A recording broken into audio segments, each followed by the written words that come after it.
The very first thing you gotta do before you worry about investing your money or budgeting your money or doing anything is you gotta calculate and figure out how much money is coming in and how much money is going out. If you do not know how much money you have coming in and out, you are just gonna be one big question mark when it comes to money. So I want you to pull out a piece of paper, pull out your pay stubs, pull out your credit card statements and your bank statements, look at how much money you have coming in every single month, and then look at how much money is going out. This is gonna give you a good idea of just kind of a broad picture overview of where your finances are right now. The reason this is so important to start with is because the majority of people in America are living a life where they have $1 coming in, and for every dollar that comes in, they have $1.20 going out because they're financing their life with credit cards and lines of credit and debt. The crazy thing is that there's a lot of people that don't actually realize that they're living like this because they're just making the minimum payments on all their cards and their debt payments, and so they're making money and they're making the payments thinking that everything is okay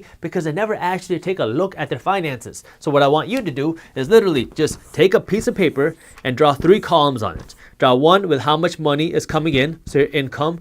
Draw one with how much money is going out, so this is your expenses.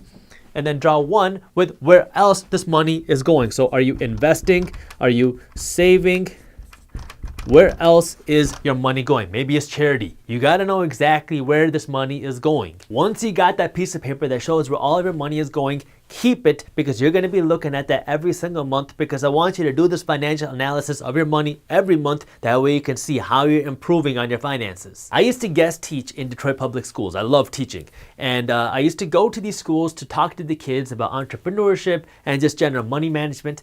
And one time I asked the class, how many of you kids are working a job right now? And almost every kid in the class raised their hand. And then the next question I asked them was, how many of you have a bank account? And out of all these kids that had their hands up, there was like 2 or 3 that maybe kept their hands up. They had all these kids that were going to work, getting a paycheck, but they didn't have a bank account. So what they did was they would get this physical check from their job, and then they would go to the liquor store, pay the liquor store owner 10% of their check to get their cash. So if you made $100, your liquor store owner is going to take $10, so you got $90 left. And then on the way out, you're going to buy chips, you're going to buy pop, you're going to buy a bunch of other dumb things, and then by the time you're out, half your paycheck is going to be gone. Banks are in the business of making loans, okay? The way they make money is by keeping you in debt. You need to understand that. This doesn't always mean that you should just avoid banks or never use them. That means you need to know how banks work. That way you can use banks to your advantage. You need to have at least 2 different bank accounts. You want to have a checking account and you want to have a savings account. They have 2 different purposes because they have 2 different uses. These 2 are the bare minimum. Once you get more involved on the investing side of things, you might open up a 3rd bank account to hold your cash for your investments, but let's just focus on these 2 for now. So your checking account is the money that you're going to be using for spending. So if you have a credit card or a debit card, this card is going to be linked to your checking account because checking accounts let you do a lot more transactions in that bank account. So this checking account is the cash that you have to spend every single month. Your groceries, your rent, your shopping, all of that goes out of this account right here. Your savings account is your savings money. This is not the money that you use to go buy groceries from. The savings account is the money that you're either going to be saving for a big purchase or for your emergency fund.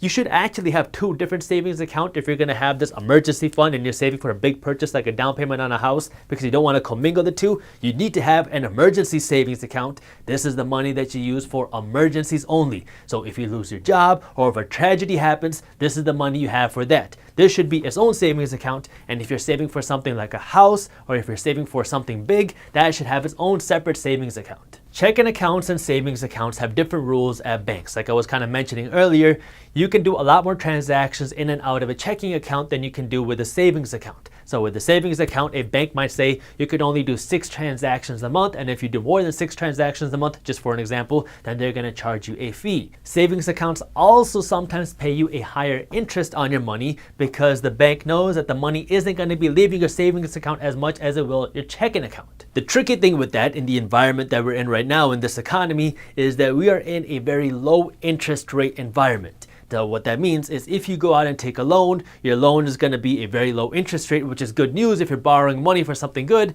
But the downfall is your bank is going to pay you a very low interest rate on your savings. There used to be a time when banks would pay 2, 3, 4, 5% interest on your savings. Now, you'd be lucky if you get 1% interest on your savings. One thing that you can do here with your savings, and one thing that I do with my savings, is because I don't use my savings every day like I do my checkings account, you can move your savings money into a high interest online savings account, because these online banks have lower overhead fees because they don't have all these like retail branches everywhere. They don't have to pay for tellers and all of that. So they don't have all these retail fees, so they can pay you a higher interest on your savings. Now, it's not anything crazy. It's not going to make up for an investment or anything like that, but it's better than what you're getting at most traditional banks. By the way, I'm going to be talking about a ton of different topics throughout this video, and if there's something that you want to learn more about, like high interest savings accounts, I'll put more resources for you in the description below. Okay, so you want to have a minimum of 2 different bank accounts, your checkings account and your savings account. And what you want to do is when you get your money direct deposited into your bank account from your job, what you should do is create an automatic transfer that moves money from your checking account to your savings account automatically.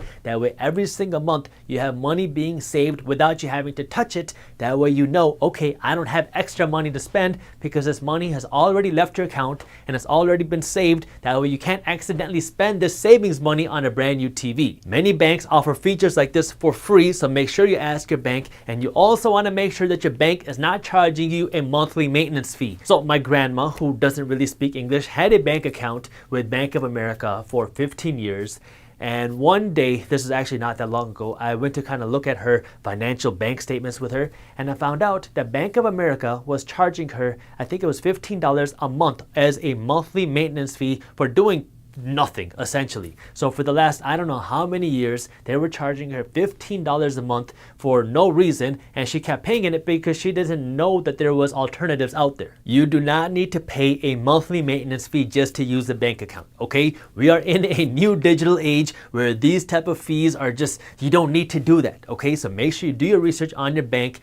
Look for the different bank accounts that you can have. Create a way that when you get paid, you automatically have money moving to your savings account. And if you have a separate bank account for your investment cash, do the same thing for that. That way your money is automatically going to the places where it needs to be. And do not pay any fees that you do not need to pay. Third, let's talk about debt, because not all debt is the same. If you have any sort of high interest debt, so these are things like credit cards or hard money loans, if you have this type of high interest debt, then your sole focus in the beginning right now should be to pay off this high interest debt. All your friends are probably talking about how much money they're making by investing in Tesla or this other hot stock. This should not be your focus right now. Right now, the only thing that you should be doing with your extra money is paying down this debt, because when you have this type of high interest debt where you're paying 10, 12, 15% a year in interest, then your money is compounding and building wealth, not for you, but for your credit card company.